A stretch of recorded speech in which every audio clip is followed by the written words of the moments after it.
Well, the future of the state's legislative maps remains up in the air, at least for now. Two redistricting experts are expected to file their reports to the state Supreme Court today. Our Bill Miston explains what those reports could mean for the future of exactly who represents you. Bill? Hey there, Mary. Republicans passed a redistricting proposal last week that had hoped to stave off the Supreme Court from drawing the boundaries. But Governor Tony Evers vetoed it this week. Now consultants are set to submit their own recommendations for district lines.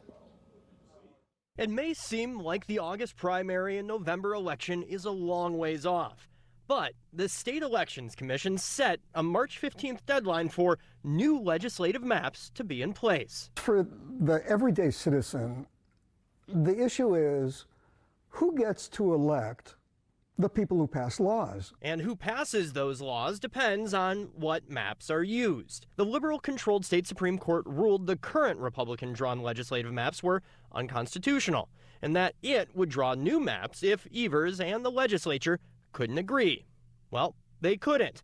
The Republicans passed maps similar to the governor's last week, and he vetoed them. The court is reviewing 6 maps put forward by Evers, Republicans, Democrats, and other groups. 2 redistricting experts, Bernard Groffman from UC Irvine and Jonathan Service from Carnegie Mellon, were hired by the court. The 2 are to submit a written report to the court on February 1st. Republicans have asked Justice Janet Protasiewicz not to take part in the process after campaigning on, quote, rigged and, quote, unfair maps.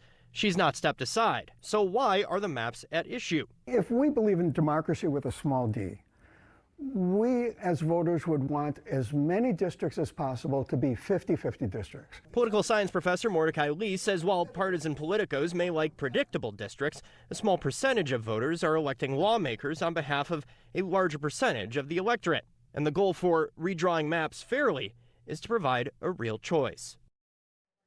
Now, the Wisconsin Elections Commission says maps need to be in place by March 15th, as a month later, on April 15th, that's when candidates can begin circulating nomination papers for public office.